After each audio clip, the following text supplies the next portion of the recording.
د نجیب الله افغان کلام دی تاسو ټولو ته ډالۍ وي. نجیب الله افغان وایي څه اوسني دي څه لاشونه پخواني پراته دي، د انسانانو غوښې خوري په ښار کې سپي پراته دي. د شپې له دغه هدیرې نه اکثر چغې راځي، د شپې له دغه هدیرې نه اکثر چغې راځي، لکه چې مړي په قبرونو کې ژوندي پراته دي. لا مې سلګۍ اخري نه دي، لا خو ساه اخلمه. لا مې د خاورې په سینه یو څو سړي پراته دي، په وچو پاڼو د چینار د اساس کې وینه، په وچو پاڼو د چینار د اساس کې وینه.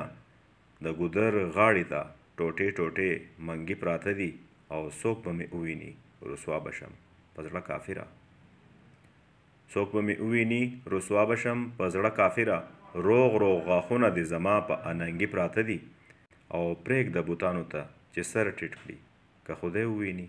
دلته انسان ته په سجده بلها تندي پراته دي، او افغانه راشه د وفا زمانه زده کړه وکړه.